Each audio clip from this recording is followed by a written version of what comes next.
although my speech will be in English, let me briefly greet you in Turkish. Sayın Büyükelçim, Sayın İstanbul Medeniyet Üniversitesi Rektörüm, Sayın Balkan Çalışmaları Direktörüm, sayın katılımcılar.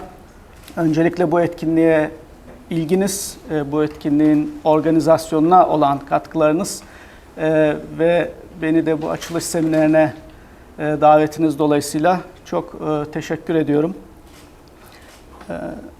The rest of my presentation is in English, given that the three publications that this presentation builds upon are all in English, and one of our goals is to contribute to this growing literature on nationalism and religion in comparative historical perspective. In the next hour, and perhaps we'll have some time for Q&A depending on how well it goes, I'm trying to summarize, yes, because I can't see it, I'll try to coordinate with my laptop, the three questions, puzzles, that have motivated my research on the relationship between nationalism and religion, religious affiliation. Building especially on three articles which were communicated to you. All three of them are open access. I thank all the institutions that made it possible to publish them open access. On ethnicity, nationalism, and religion nexus, I guess it's fair to say that this is the topic that I published the most about. I kind of went through my Google Scholar profile. The very first cited academic publication I have in 2002 is on Assyrian nationalism. So for the last 24 years, I guess, on and off, I kept publishing on different nationalisms and religions and their interrelations. Macedonia, Skopje is also a triply meaningful venue for me and for this topic. It's a meaningful venue for this topic because, as you will see, by the time we finish the first and most critical puzzle, on the origins of Western nationalism, democracy, religion nexus, Macedonia within Greater Europe is an exceptional region, and Skopje in particular, for its enduring multi-religious, multi-confessional structure that is in contrast to the West, and I think we'll have some sense of why that has been the case by the time this presentation is over. The second, as some of you already know, my PhD qualification at Berkeley in 2003-2009 was on Soviet and Russian studies, and that's also my first post-PhD job at Harvard University, Davis Center for Russian, Soviet, and Eurasian Studies. So any part of the post-communist, post-socialist world, and definitely former Yugoslavia and Macedonia is one of them, is interesting for me to observe these post-socialist, post-communist ethnic religious dynamics. And the third one is completely personal. As some of you might also know, all 16 of my ancestors are Muslims who were expelled from Drama in 1924 as part of the population exchange, which is part of a larger Macedonia, one could say, the south part. And that's why I always feel some kind of, although I did not academically specialize in this part of the world, I'm more of a generalist in terms of comparative politics of ethnicity, religion, and nationalism. It's always kind of intriguing and touching for me to revisit this part of the world. So with that, I'm going to introduce the puzzle and the question, the three puzzles. The first puzzle is the one that you'll see in the next 2 minutes. It was published, let me see if I have two print copies, in the previous issue of International Security, Not So Innocent, Clerics, Monarchs, and the Ethnoreligious Cleansing of Western Europe. The second one, which will be the core of the presentation, Nationalism and Religion in Comparative Perspective, a new typology of national religious configurations. And the third one directly builds on these two, Fate of the Sovereign, Constitutive Conflicts, and Three Paths of National Leadership and for religious minority politicians. All of them, the nice thing is they are all available entirely online, so if you miss any part of it, of or if you are interested in any of the tables, the data, the numbers, the lists, you can download them, even if I can't present that in great detail in the next couple of minutes. What is the first puzzle which I consider the greatest puzzle I ever dealt with? So if I were to identify just one publication and one puzzle from this previous 25 years, it would be this. Western Catholic Europe, what we now think of as the West, had very significant non-Christian minorities before the 13th century. Muslims were majority in Sicilia for over 250 years. Palermo had 300 mosques. Spain was overwhelming majority Muslim. Portugal had dozens of Muslim communes that I go over, even southern France, parts of Hungary, and so on and so forth. There were tens of thousands of Jews in France and England, as well as in Portugal and Spain. And there were also non-Catholic Christians, such as the Greek Orthodox in Syracuse, Sicily, southern Italy, other parts of the world, and non-Catholic such as Catars in Occitania, Languedoc, the southern France. In a tremendous development of world historical proportions, by the end of the 16th century, by the turn of the 16th century, so 1500 is kind of the deadline, 1524, every single Muslim community to the last village and family in all of Western Europe, from Lisbon to Budapest, Budin, not Budapest, from Sicily to Apulia, from Zaragoza, Aragon to again the east, has been completely eradicated, and every Jewish community in all of England, France, Portugal, Spain has been eradicated. Cathar religion, a non-Catholic form of Christianity, has been completely eradicated. We have no trace of them. We don't even know what exactly they were anymore. And there are no standing Greek Orthodox communities in Italy from the medieval ages or Sicily. So Western Europe became just one religion, and we are not talking about the dynasty, the ruling elite, the bureaucracy, the soldiers, the population. The entire population of all of these Western countries became Christian, and not just Christian, but Roman Catholic Christian under the papacy. Western European polities developed a religious sectarian monopoly already by the 13th, 14th century in Italy, Sicily, etc. The very last phase is the one people know a lot, but that's the last phase in Spain and Portugal, but that's very, very late. Much of Europe, 1290 England, 1300s France, 1400 by sure all of Italy were cleansed of Jews and Muslims and other non-Christians. The last one is Spain, Aragon, 1526. There is no other geopolitical region in the world, comparable region. We are not talking about a single country like Japan or Singapore or something, right? Because this is a dozen countries that are bordering each other. It's a regional system from Aragon and Navarre to England and France to Portugal. There is no comparable region in the world that achieved such religious sectarian din, mezhep, right? Mezhep monopoly, tekeli, in the world before in history.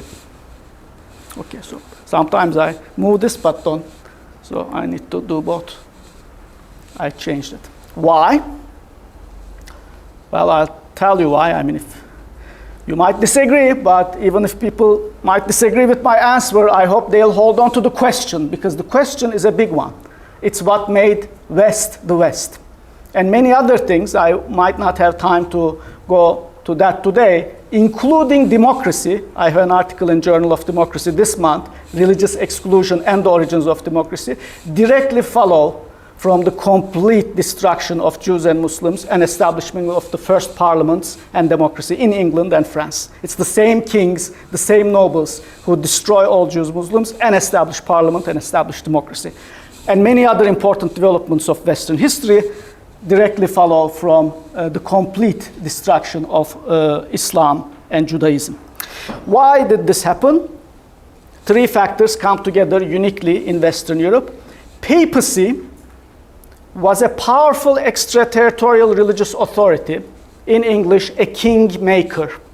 No religious actor anywhere else in the world was a kingmaker. I'll talk about that later. So popes deposed and replaced kings, princes, emperors.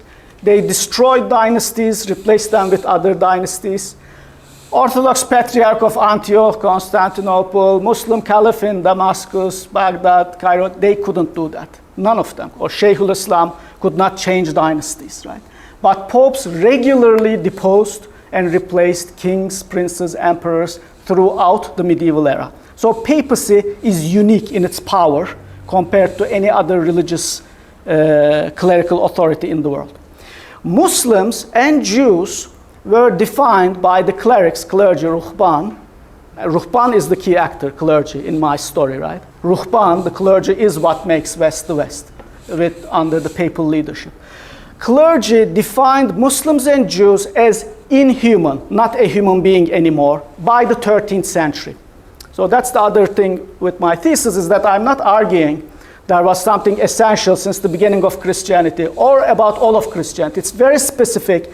11th century, 12th century Christianity in Catholic West goes through a transformation with the Gregorian reforms, and this exclusion on a massive systematic scale begins. So in the 13th century, clerics redefined Muslim and Jew as inhuman, and they were also legally codified as serf of the royal chamber, a kind of royal slavery, right? They became property of the kings to be bought and sold or killed. 3, Western Europe was very divided among small states with no clear hegemonic power, unlike any other part of the world. A hegemonic empire existed in all the other major religious traditions, the Byzantine, the Russian Orthodox, Ottoman, Abbasid, Mughal, you know, Babur in Turkish, right? Ming, King, Manchu in East Asia. There was a hegemonic empire. So when you put all these 3 factors together, the empire, there is none. They are very small. Navarre, Aragon, France, Sicily, they are struggling for their survival, and many of them die out. We don't even know those kingdoms anymore. So the kings are very weak. The clergy, the religious authority, is very powerful. It's the complete opposite of the equation in the rest of the world, where the sultan, the czar, the emperor in China is very powerful, and the religious authority is subordinated to the whims of the political authority. Papacy, and that's the outcome. So at least I got to the thesis in 8 minutes. Papacy prevailed, defeated Western European monarchs in convincing them to convert, expel, or kill non-Catholics. So those are the 3 methods, right? And they all result in the same thing. Mass forced conversion, if not mass expulsion, if not mass killing. In the end, you don't have any Muslim, Jew, Orthodox, Cathar. Yes, so let's, if I move this like that, would it be a problem aesthetically or otherwise? Because it would, yeah, because I want to see that it will be easier than just changing that. Okay, yeah, that's what I meant. Great. Is it not a problem for your camera, right? So Western European monarchs faced a unique security dilemma. Monarchs everywhere would normally prefer to have, and now I don't even need this. Monarchs everywhere would normally prefer to have more subjects, people, whether they are Jewish or Muslim, Orthodox or Catholic, because more people mean more taxes, more soldiers, more things in general. So it's very irrational for a monarch, emperor, prince, king, to kill, massively kill or expel his subjects. So Western European monarchs are acting irrationally. Why? Are they crazy? Eventually they are, but in the first couple of centuries they are not crazy. They actually don't want to kill, expel, or massively force out their non-Christian subjects. But there's another very powerful actor looming over them, the Roman Catholic Church, which compels them in a condition of fierce geopolitical competition to convert, expel, or kill non-Catholics. Or else the Pope deposes and replaces, or threatens to depose and replace the monarch. The papacy punished via excommunication, apharos, deposition, crusades, indulgence, interdict, inquisition, etc. And most of these powers, almost all of them except one, are new. They were developed after the 11th century with the Gregorian reform. The first 1,000 years of Christianity do not have a crusade. The first 1,000 years don't have the excommunication as we now know it. So all of these powers, papacy invents and expropriates for itself after the Gregorian reforms. So here is a kind of visual representation, right? The papacy in Rome excommunicates the kings of Sicily over and over again, puts the entire country of Hungary, England, and others under interdict. Interdict is when, because it's a kind of specialist word, interdict is when the Pope says there will not be any religious services anywhere in England. No one will be baptized, no one will be buried, no one will have the... So basically the entire England or Hungary is condemned to hell, because obviously if you don't get baptized or, you know, buried in consecrated ground or don't have, you know, Sunday Mass, you are a believing Catholic in 13th century, you might think, okay, I'm going to hell because my king is acting improperly and the Pope deprived the entire kingdom from religious services.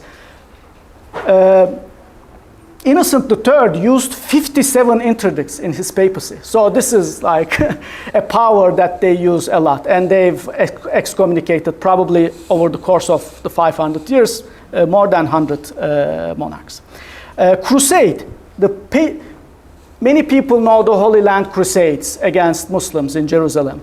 But there are many internal crusades against Christians in Europe, where the Pope organizes southern Italian crusades against, you know, the King of Sicily, the Emperor Frederick II, who is not expelling or killing Muslims. So the papacy organizes crusades to punish disobedient Catholic Christian monarchs in Italy, in southern France. The Albigensian Crusade, 1209 to 1229, is known as possibly the first genocidal campaign for 20 years that completely annihilated Cathar religion, so we don't know what it is. In Toulouse, Carcassonne, basically all of Occitania, southern, what we now know as France, was basically the home of a different religion. It doesn't exist anymore. Inquisition, better known. Now, and papacy, you know, it has its own territory, its own army, its own taxes, its own legal system. It's legally immune, right? You cannot, a secular monarch cannot put on trial a clergy. It's completely the opposite, right? The Pope says, Pope is the one who can judge everyone and everything and can't be judged by anything, right? That's the Pope's title. The one who can judge everything and anything and who cannot be judged by anything. So that's the kind of extraordinary power that the papacy is claiming by them. I mean, this is in such contrast to Orthodox Christianity or Islam, where there are multiple patriarchates, right? It's unthinkable that Patriarch of Antioch or even Constantinople would completely change the Byzantine dynasty, or that the Ottoman Shaykhul Islam would completely depose the Ottoman dynasty and replace it with another dynasty. You can theorize about it, you can speculate about it, but it did not happen, right? Whereas it regularly happened in the West, in France, in Sicily, in Italy, in England, in Spain, all over the place over the years. Okay? And the other thing, of course, is that there is no special territory that is the patriarchal state, patriarchal army, or the caliphal state, and the caliphal army that is distinct from the emperor. So I won't spend so much time. These are the three scenarios. I want to finish the first thesis. So the Pope could urge the monarch to eradicate non-Catholics. The monarch could just obey. That's the compliance scenario, right? Sorry, let's just turn this off. It's distracting. The first is just compliance, right? The monarch could just comply and get rid of all Muslims, and the story is over. But the monarch could also resist, and then the monarch could be punished by excommunication, interdict, crusade, embargo, eventually inquisition, and then the monarch might be convinced and eradicate non-Catholics after the punishment, or he would be deposed and the Pope would organize a crusade to bring another dynasty to replace the monarch. In the third scenario, which only kicks in the last stage, in Spain and Portugal, the monarch destroyed non-Catholics to prove that he or she is the most zealous Catholic against the other monarchs. So when the Portuguese King Manuel became the first king in Iberia to expel all Muslims, he wrote a letter, a public letter to the Pope, and he said, look, I'm the champion of Catholics. I am the first one to get rid of all Muslims. Why? Because he wants the Pope to recognize his rights over Fez, over Morocco, other colonial possessions. So he's trying to get the papal support because Pope is the highest, global authority to recognize who is going to colonize where, whose rights. So you have kind of a crusader outbidding, right? Competitive crusading, right? The Portuguese king does that, and then Queen Isabella is infamous, and King Ferdinand, they expel the Jews, and what happens? They are recognized as the Catholic monarchs by the papacy for expelling Jews in 1492. So you have this competition between the Spanish and the Portuguese. Who can crusade more? Who can, kill, expel, convert more Muslims and Jews? Not just in Iberia, around the world. Portuguese land in India, in Goa. What do? They immediately massacre all the Muslims, right? Because they think this is now a global crusade in the Portuguese colonization of the world and the Spanish colonization to make the world Christian and Catholic Christian. So this competition scenario also results in full homogeneity. Here, all of this is in the article. I'm just giving you, I won't read them. There are so many examples. These are empirical examples of how the Pope used excommunications, all of these kings and emperors, for protecting Jews or Muslims, for employing Jews and Muslims in public offices, for being closer to Islam than Christianity. Allegedly, it's never the case, but they get accused, for protecting heretics. All of these emperors, they are deposed. Some of them are killed, right? Raymond is killed, and his son also loses the titles to the land. King Pero of Aragon is killed in battle. He is one of the most powerful kings of Iberia because protecting his vassal, who himself is allegedly protecting Christian heretics. Indulgence is, the forgiveness of sins, so Pope could offer indulgence, remission of their sins for fighting Muslims and others. Crusades, all of these campaigns that ended with eradication of Muslims were authorized as a crusade by the Pope. Barbastro, Tarragona, Lisbon, Alcázar do Sal, Las Navas de Tolosa, Mallorca, Teutonic Crusades in the Baltics, Valencia, and so on and so forth. Inquisitions against, alleged non-Christians, and the Catholic orders. For example, Catholic orders are also authorized not 2,000 years ago, but in the 13th century. Right? The Dominicans and the Franciscans appear in the 13th century, and they are deployed all across Europe to convert Muslims and Jews. In Italy, in Spain, right? The papacy sends, if it can't send crusaders with the sword, it sends the Dominicans and the Franciscans. Go, preach to the Muslims and Jews, make sure they hear the gospel every day, coerce them into conversion. And of course, the military orders, the Templars, the Hospitallers, the Saint Jean Chevalier, and so on. Those are also a matter of the second 1,000 years. I could, but I won't, in the interest of time, go through the history of destruction of Islam in Italy. I discussed this as the first case study among many, many case studies, both because it's chronologically the first one, it's causally the first one because the same pattern is repeated later in Portugal, in Spain, and elsewhere. And also because it's one of the least known ones. Yesterday, I briefly mentioned this. Even Muslim scholars in the non-Western world know about Andalusia. I suspect in part because Western scholars studied Andalusia, especially Western Jewish scholars studied Andalusia quite a bit. But what happened in Andalusia and what existed in Andalusia in Spain existed in Sicily and Italy 300 years before that. Sicily became Muslim around 1100, 1200, and remained Muslim majority by all accounts for over 2 centuries. And there were sizable Muslim communities in Italy until the year 1300. So you have from 827, the first outpost in Sicily, to 1300, almost 500 years of Islam in Italy. But Sicily is really the center. As I mentioned, either Ibn Hawqal or it could be the other, or Jubair says, I saw 300 mosques in Palermo. Palermo, the Sicilian city. Of course, there is no mosque in Palermo today. But by all accounts, Sicily was majority Muslim. Muslim scholars continued to travel and take residence in Sicily even under Christian kings. Roger II, Idrisi, Kitab-ı Rujar, many Muslim scholars. So this is commissioned by a Christian king, Roger II, that's the Kitab-ı Rujar, because a Muslim scholar took residence in Sicily, because Sicily was still a center of Islamic civilization and learning, even after Muslims lost control over the island. But again, I don't want to spend too much time. The Pope accused, different kings or claimants as being another Saladin, being worse than an infidel, being closer to Islam than Christianity. There are multiple excommunications, crusades. So every king and emperor who sided with the Muslims and resisted their eradication was punished through a mix of excommunication, deposition, the deployment of the Catholic orders, and so on and so forth.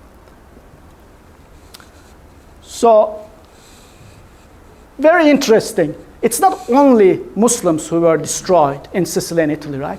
Although Muslims were the majority, there was a very sizable Greek Orthodox population. Syracuse, Valdemena, the eastern third of Sicily, is Greek Orthodox, at least at that time. And also in Apulia, let's say southern Italy down to, I guess, Bari, Taranto, you have Greek Orthodox churches and parishes. Where are they? They are all gone. There is not one of them surviving from the Middle Ages to today. What about the Jewish community of Sicily and southern Italy? They were forcibly mass converted in 1293, just about 7 years before the last Muslim community in Lucera. Some 10,000 to 50,000 were destroyed. So simultaneously with the destruction of Muslims, the largest non-Christian community, Jews and even Orthodox Christians, basically anyone who is not Catholic, was also destroyed by the same actors at the same time through more or less the same mechanisms. So the Dominicans who go to Lucera preach to Muslims and Jews. Jews who are fleeing forced conversion in other parts of Sicily, where do they go? They go to Lucera, the last Muslim city, because they know that among Muslims they can continue to hide and survive as unconverted Jews. But then Lucera is destroyed, the last Muslim colony, and the last Muslims of Italy are sold into slavery, and the ones who resisted slavery were killed, so we don't have any survivors. I'm done with the first puzzle. Now, that was a lot for 20 minutes, I know. But the only thing I want you to keep in mind from this puzzle is that through various processes, lots of different Muslim, Jewish, Orthodox, and other non-Catholic communities were completely destroyed, and Western Europe became uniquely one religion and one sect by the time we get to late medieval, early modern period, and there is no other region. So this is an important background condition, because when nationalism and democracy and other things appear in Europe, they appear in a society where everyone is publicly, at least, right, officially, the same religion and the same sect. And in some of those places, that will continue to be the case for 700-800 years, right?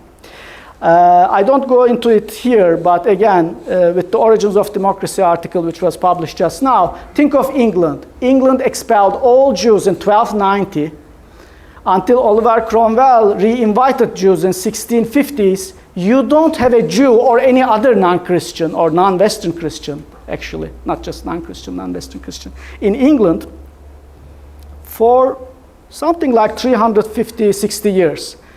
And it's only in 1850s that Lionel Rothschild enters into the parliament as the first Jew in his third attempt. So from 12 1890s to 1850, that's 560 years for you. For 560 years, you have English parliamentarism, where all the parliament members are Christian and Western Christian. So the power is changing hands between prime ministers and members of the parliament who go to the same church service. So this is incredible. This gives a huge advantage to consolidating democracy, where the differences of opinion are about taxation, land tenure, who is an aristocrat, who is a peasant, who is blue-blooded and not, but there is no dispute about what is the true religion. Of course, Christianity. And of course, it's Western Christianity, right? And so on and so on. So this is, why I mention this is because it's an important kind of background condition to nationalism and its relationship with religion. Nationalism emerges obviously in Western Europe. I say obviously, we don't know exactly which country. There is some dispute. Laia Greenfeld and many others would say England. I think they might be right. Some of them could say it's France. It could be right. Some of them would say it could be Spain and Portugal precisely because of the expulsions, but I think that's actually too late. But even then, so be it. All of these countries, whether it's Portugal or England, whether it's France or Spain, are countries that went through the process that I talked about, that they had non-Christians and they completely eradicated them. England and France and Portugal and Spain. So it doesn't matter which one, it's one of them. It's probably England or France, but it's a country that was already one religion and one sect. That being said, now I'm going to confuse you a little bit, because after all, nationalism is potentially a competitor for religion, right? And from the beginning, many theorists of nationalism, Carlton, Hayes, from the really old, 1920s. Durkheim, would say nationalism is the modern religion. Now nations worship themselves instead of the camouflage. The nationalist rituals, the flag, the anthem, the burial, the unknown soldier, all of these are replacements for religious worship. When societies are secularized, they still need a sacred, so they worship. There is a lot of merit to that, but my question, and so so that's there. It fits better some nationalisms than others. The question that motivated me in this nationalism and religion in comparative perspective was again a simple question. Does religiosity, being more religious, reinforce, strengthen nationalism? And it could be vice versa. Do they correlate, strengthen each other, or do they weaken each other? For example, if it was a completely different religion, right, you would think it would weaken it. The more nationalist you become, the less Catholic, Protestant, Muslim, Shia, etc. you would become. So I gave an answer which proved to be quite popular in the last couple of years, as Sebo Hoca probably was motivated to invite me over that article more than the others. Because I have a simple kind of 2x2 explanation. We have two extremes. In some countries, truly being more nationalistic means being very irreligious. And in some countries, being more religious means being even more nationalistic, that they don't go together. I think we have to look at two factors, and the second one is always more important than the first one. So don't get hung up on the first religious one. First, which religion? In the sense that, is it there? If the majority religion in the country has an ethnic doctrine, meaning it's hereditary, versus it's supra-ethnic. And so what does this mean? Some religions clearly have a hereditary doctrine, the chosen people, right? The halachic law. Judaism goes through the mother, you can convert, but it's extremely difficult, etc. But the largest ethnic religion in the world is Hinduism. Not only the upper class, the Brahmin, but also the Vaishna, the Sudra, the warriors, the farmers, the untouchables, the casteless people who you shouldn't even touch. All of them are predetermined from thousands of years ago through heredity, right? The entire religion, 1 billion people, is hereditary. So if you have an ethnic religion like this, Druze to a certain extent, some other hereditary religions, some sects of Shiism, etc. If the religion goes through family bloodline, then it's more likely to be correlated with ethnic nationalism. You might not have a hereditary religion, but you might have a hereditary priesthood, right? Brahmin, hereditary. You know, the Hindu clergy, they have to, their fathers have to be Hindu clergy. Kohen, right? If you are going to be a rabbi, hacham, your father, grandfather, all of them have to be a hacham, right? You have to come from the Kohen Levi tribe. For some sects of Shia Islam, Alevi dedes, it's hereditary, right? You have to be dede soylu to be an Alevi religious notable. But many others aren't. Catholicism doesn't have hereditary. It's completely universal. Sunni Islam doesn't have any hereditary religious superiority. In fact, it's avowedly opposed to any kind of hereditary superiority, ethnic, national, or sectarian. This is important. Is the religion more like Catholicism or Sunni Islam, or more like Druze, Judaism, Hinduism? Very hereditary, almost no hereditary. Right? The more universalist it is, it's going to have more conflict. Is the religion amenable to have a national institution? Protestantism is an excellent example. That's why Benedict Anderson, Mauro Gordatos, many others I cite say that, you know, Protestantism is either a cause or a midwife of nationalism, because they basically converted their religion into nationality or nationality into religion. Church of England, Church of Sweden, Church of Denmark. The church is the nation is the church, and religion, it's all one. If you have a religion like this, a specific temple, ritual, liturgy in the national language for that nation alone, then it's going to be strongly, English nationalism is very strongly correlated with Anglicanism, right? But you have a religion, again, the other extreme, the most universalist would be Sunni Islam. Arabic liturgy from Indonesia to Senegal, the prayers 5 times a day, every ritual is in a cosmopolitan universal language, and you can't have a, you know, Senegalese only mosque with Senegalese prayers, or, you know, the religion only for the Pomaks or something, right? So that would be the universalist end. And Catholicism historically is close to that, until the Second Vatican got rid of Latin as the only liturgical language, and so on and so forth. But again, sometimes people who come from religious studies emphasize religion too much. And I don't, right? Because I come from political science and international relations. I usually know that when politics comes into conflict with religion, it's almost always politics that wins, and religion obeys. That's why the second factor is even more important. The factor of war and violence. Was the constitutive conflict, which is usually a war of independence, it could be a war of independence, a civil war, a secession war, was the greatest war of the nation that established the nation, was it fought against people of the same religion or a different religion? If it was fought against a people of a different religion, it could probably be described as a religious war at the same time, and then religion and nationalism will be strongly reinforcing each other. Turkish case is a great example. Turkey's war of independence, but also all of its major wars in the 19th and 20th century were fought against non-Muslims. So war of independence was described as a jihad, and all of its fighters as mujahids, and the winners as the ghazi, and so on and so forth. So the religious national discourse is so intertwined in the origins of Turkish wars that it's difficult to dissect the two. Algeria, I have an article on Turkey, Algeria, Pakistan from 2015. Very similar pattern with similar crescent and star flags, you know, Turkey, Pakistan, Algeria.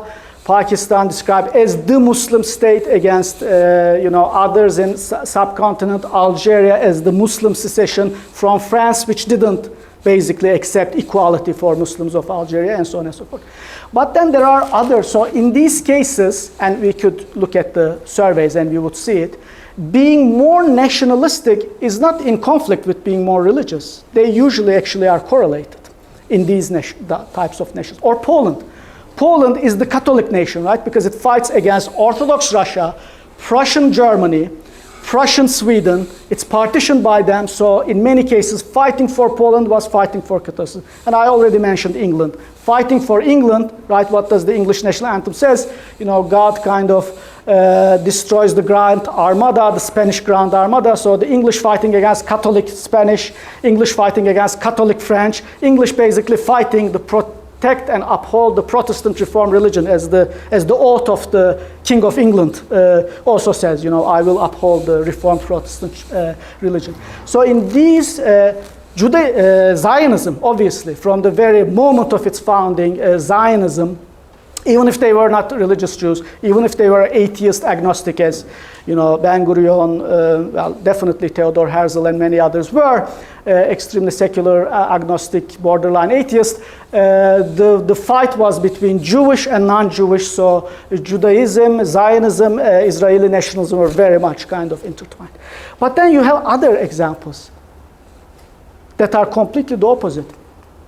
But I'll get to the other examples. Here is the first table in the article. You could see first factor, I classify countries, religions according to supra-ethnic versus ethnic. So Catholicism and Sunni Islam are on the universalist end of the spectrum, where you have basically the same kind of church, mosque, liturgy, prayer around the world with a single hierarchy or a mode, right? Muslims do pilgrimage to Mecca. Enormous effect, right? Millions of. There are many econometric and other surveys. Malcolm X went to Mecca and he split from black nationalism and became kind of mainstream Muslim. There are so many other examples. So you have a universalist centripetal force, Mecca, plus Arabic, Quranic Arabic as the liturgical language, Pope, Latin, and Vatican.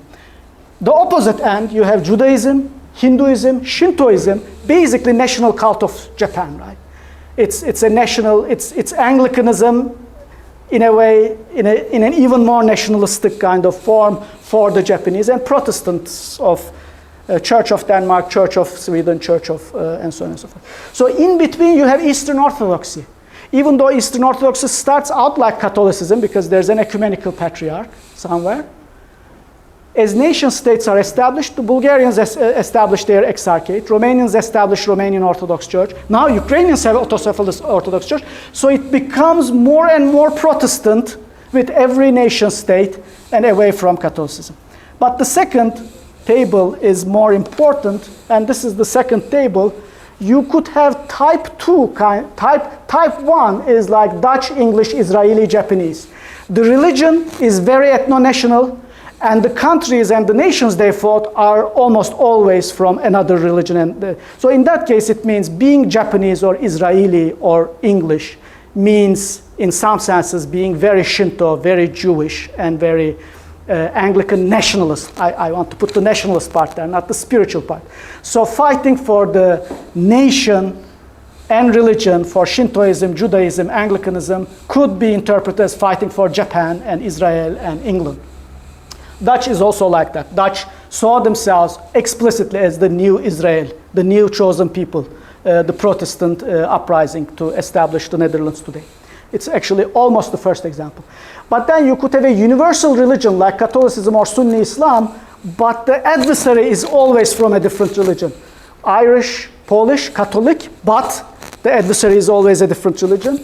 Pakistan, Turkish, very universal religion, but the adversary is always non-Muslims. So it's the type 2 nationalism where you have a universalist kind of religion, but since the national adversary is always a different religion, it still reinforces your nationalism. The opposite, let me just point out the opposite end and move to the last part of my presentation. The opposite end is all of Latin America. Think of Latin America, Colombia, Brazil, Mexico, Guatemala. Who did they fight for their independence? They fought against Christian, Catholic, Spanish, Portuguese speaking empire. Simón Bolívar. Right? So being Venezuelan, being Mexican was fighting against your own religion and sect and even language and dialect. So these developed, I think, because of that, in a secular, secularistic French type of nation state in their origins. And this has consequences. If I get to the last part of my presentation, you will see that being type 4 religion, national religious configuration, has very different results than type 1 or even type 2. In the Muslim world, you can think of Lebanon or Syria before, before the Syrian revolution and the current kind of completely different regime. Classical Baathism based its legitimacy on fighting Muslim Ottomans. And the Arab revolt, basically Muslims fighting other Muslims for independence with the Arab liberation flag. So in a way, being more Baathist Arab nationalist was in conflict with being, universalist Muslim, because your adversary is the Ottoman Sultan, who always also claims to be the Caliph. So, and then you look at the surveys, especially Lebanese Sunni, the more religious they are, the less nationalist they are. And overall, they are the least Lebanese nationalist, because they realize that being Lebanese nationalist in some ways means they are compromising some kind of Sunni Islamic other identity, right?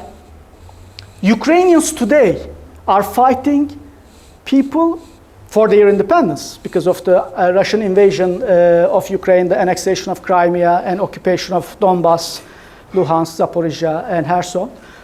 And they broke off religiously from the Moscow Patriarchate with the Ukrainian Church, of course.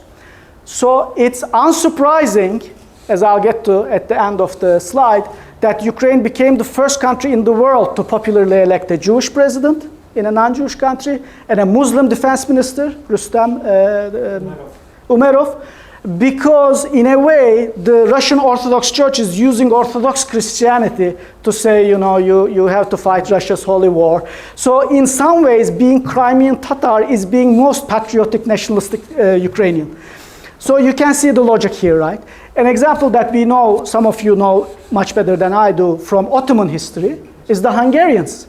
Think of the Hungarians. I was in Budapest for the World Science Forum with the TÜBA organization.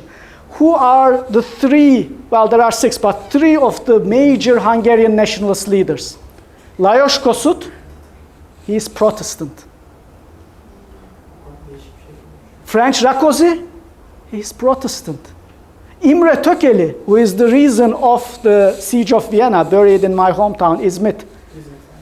Imre Tököli, Protestant king of Hungary.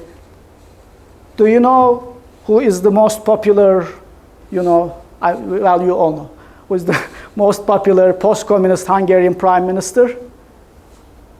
Viktor Orban. Did you know that he is from the Protestant minority? Did you know that the fascist dictator of interwar Hungary, Miklos Horthy, is from the Protestant minority? Now I gave you Imre Tököli,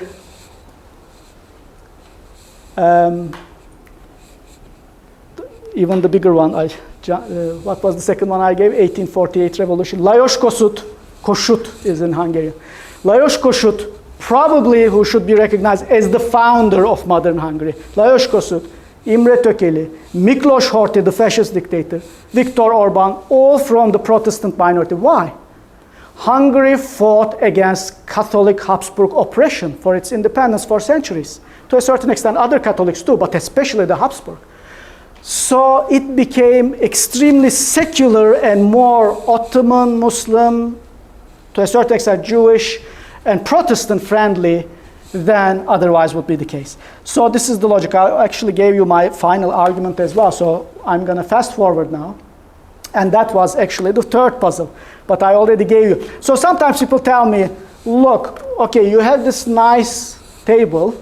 What is it good for? The new classification of religion and nationalism. I tell them, look, I think it would explain whether religion and nationalism reinforce and strengthen each other or they weaken each other, because it's really different patterns in different parts of the world, from Lebanon's and Colombia's and Hungary's to Poland's and England's and Turkey, Algeria, Pakistan, right? It's different. It's really, in some places, religion is really like a rival enemy religion to the mainstream religion. So it would explain that. But along the way, I also discovered that it explains yet other things. And one of them was this puzzle. Why do politicians of religious minority affiliation attain the highest political offices in some countries in the world, president, prime minister, and in greater numbers, but not in some others? And there are clearly three patterns in this. The first pattern is basically Britain. All 56 British prime ministers for the last 300 years, since the office of prime minister was established in 1721, all of them have been Christian and Protestant Christian. A single mezheb monopolized prime minister's office for 300 years. Until when? Until Rishi Sunak became prime minister, not because he won an election, but because the Conservative Party delegates voted him as the leader of the party, so he became de facto prime minister, but then lost the election, you remember, right?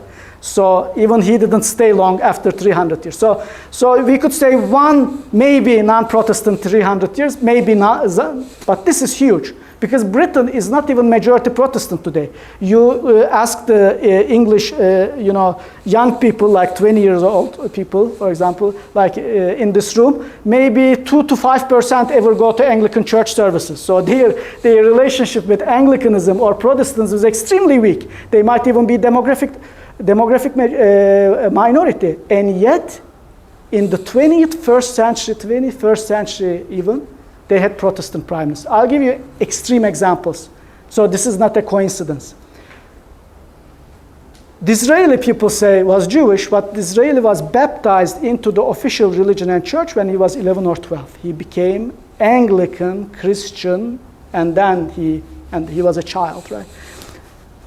But that's a long time ago. Boris Johnson, many of us know as the grandson of Ali Kemal, right? So Ottoman on the one side, and Catholic on the other side, because his, Ali Kemal's wife and the maternal side raised him. They are Catholic. So Boris Johnson was baptized Catholic. You know what happened? He went to Eton College, and again in middle school, he entered into the official religion and sect. He entered the Anglican Protestant church. He changed religion already in middle school.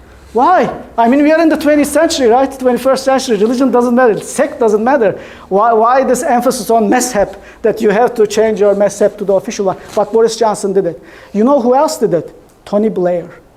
Tony Blair secretly became Catholic when he was prime minister and was married. Through marriage, he was Catholic.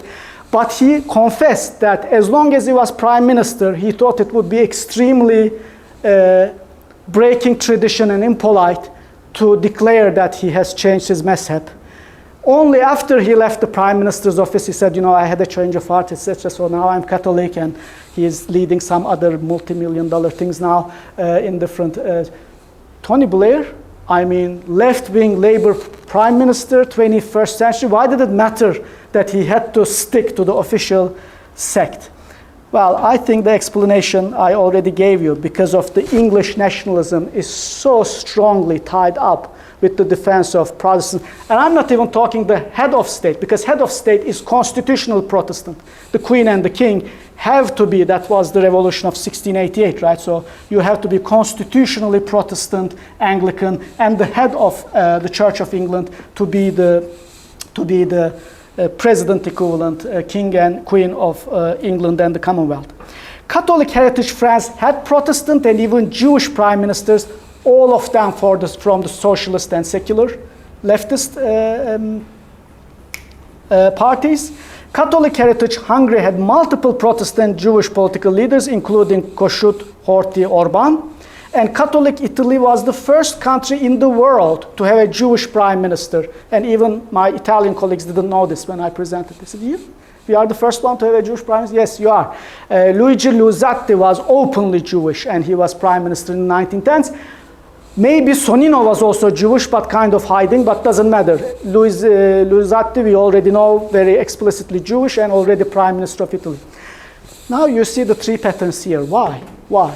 Because Italy is founded on the basis of fighting Catholicism, in fact, fighting the Pope himself, right?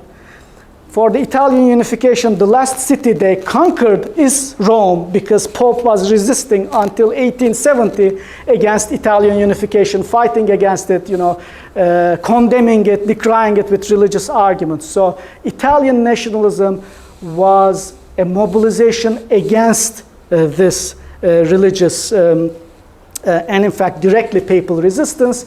It's the first Jewish prime minister. Jews are extremely overrepresented in the parliaments of 19th century, something like 5 to 6 times their size. It's a very small minority, but less than 1%, but several percent of the parliament is Jewish. And even as Shira Klein writes in her book, many Jews voted for Mussolini and Italian fascism early on, before Italian fascism turned more pro-Nazi and anti-Jewish Semitic. So they were so nationalistic to the point of being Italian fascistic, right? So that's another pattern. So you have the British pattern and Japanese and Israeli, very strong, union between sect. Here is the list. I already went through the list. I'm going to end in 5 minutes. Disraeli converted, Boris Johnson converted, Tony Blair was hiding his secret conversion. Ramsay MacDonald was atheist, some people say, but that doesn't matter. He was a Protestant who became atheist. So the point here is your origin, right?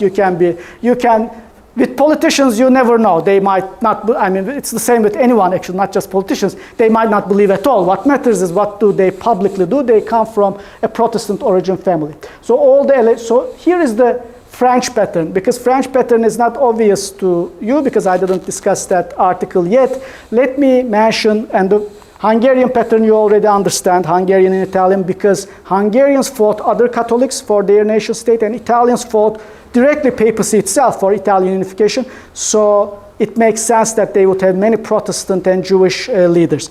But what about France? So that's the third pattern. For some countries, the biggest violence is internal. And for France, it was the French Revolution. That's why it's the Fifth Republic. What happened to the first four?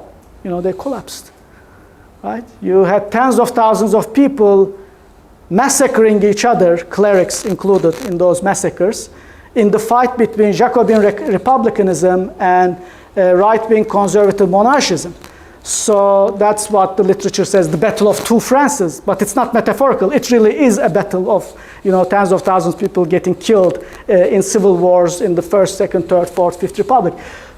For Jews or Protestants or any other Greek Orthodox, etc., Muslims today too, they overwhelmingly vote leftist, socialist, because in that battle of two Frances, they were basically the foundation of the left and socialist. Catholics, most of them were in the right wing. All couldn't be, otherwise it would capsize, right? Because obviously France is a majority Catholic. But if you look at the religious minorities, that's why we have multiple Protestant president and prime minister, Jewish prime ministers, now Greek Orthodox, all from the left wing, because the minority, all the non-majority religions, sided with the other side. Did I finish? Okay, good. Now, okay, and this is the most controversial. If I skip this, you would think I skipped an important part of it, and that's Germany. Because these patterns are very resilient. I showed you the British pattern. 300 years and continuing, it's a pattern. The Hungarian, Italian, Israeli, Pakistani, I don't think they are going to change anytime soon. Once they are settled, with the big wars and genocides, etc., fights hundreds of years ago, it's very difficult to change them. But of course, it could change if the country, after being founded, goes through an even more violent and catastrophic war that changes the original formulation. And that's what happened to Germany, right? As very few people recognize until I made this presentation. Germany was founded more or less like the Scandinavian and English nation state. It was a Protestant project. Right? That's why it's not the Großdeutschland, it's Kleindeutschland, not the Habsburgs and Austrians, but Prussian Protestants. Bismarck is Protestant. Of course, the entire royal family is Protestant. And when you look at the empire's prime ministers, all the emperors are Protestant, but also Bismarck, Caprivi, Bülow, Bethmann, Hollweg, Michaelis, von Baden, they are all Protestant. You have like one somewhat significant Catholic prime minister under a Protestant emperor. So it was basically a Protestant nation building project. And when you look at German history, the Kulturkampf was against Catholic Church, right? So Bismarck government, a Protestant German nation building, tried to destroy the organized influence of Catholicism in the Kulturkampf, and he succeeded.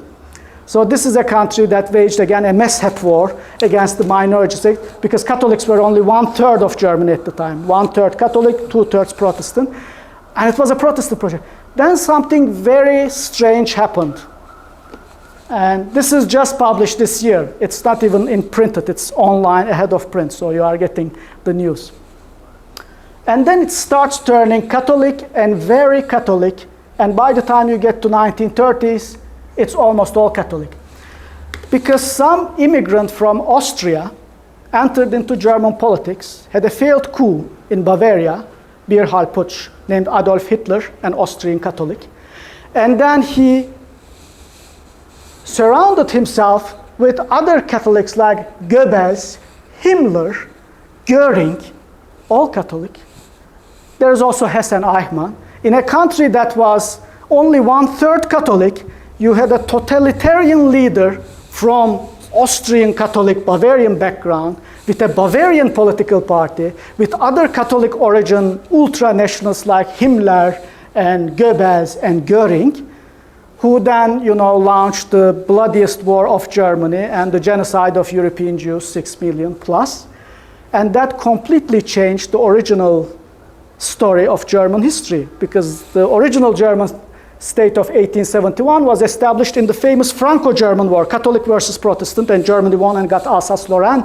That's the first, that sets the stage for the First World War. So it was a very classical Protestant, Catholic war, and you have a Protestant-led nation state. But Hitler, yes, I'm not claiming, this is not about religiosity. Yes, he was not religious. Yes, he was claiming, of course, in a Protestant majority country, he was claiming that Nazism is, positive Christianity for everybody, and Christianity is holding Germans back, and all of those things. That's true. But what Hitler did is that he proved that you could be extreme German nationalist, superseding all others in its violent and genocidal ferocity, and from a Catholic background. So after that point, it no longer matters you are Catholic or Protestant origin for being German nationalist. Are you following me? Because now German nationalism is no longer, it cannot possibly be associated with Bismarck or the Hohenzollern or the Protestant Prussian founders, because Hitler surpassed all of them in the extreme German nationalism, and he was not Protestant. So my German friends said, well, Catholic, Protestant, it doesn't matter at all. It doesn't matter at all since the Second World War and the Holocaust against Jews. It mattered a lot before, but now you have a much greater war and genocide that made it irrelevant. So this is actually a bad kind of maybe story, because it means that the original marginalization of the sect was only overcome with a much greater violence, right? So in a way, it became irrelevant, the sectarian difference, because Jews and Roma, Sinti, physically and mentally disabled people, they were targeted in a genocide. So the sectarian difference among Christians became irrelevant. And that is exactly 5 o'clock. And let me say, and I already mentioned that Ukraine and Scotland, the fact that Volodymyr Zelensky is the first popularly elected Jewish president in a non-Jewish country makes a lot of sense, because Ukraine is fighting the same religion and sect for its independence, and this is Ukraine's war of independence that we are witnessing, and that it has a Muslim Crimean Tatar, defense minister, because, they are being oppressed and invaded by the same religion and sect. And it also makes sense that even if it's a much more minor point, Scotland briefly had the first Muslim prime minister in the Western world, because Scotland is trying now, although the referendum failed, the Scottish Nationalist Party, which Hamza Yusuf was leading, Hamza Yusuf's party is the one that's still trying to make Scotland independent. From whom? From similarly Christian and Protestant English.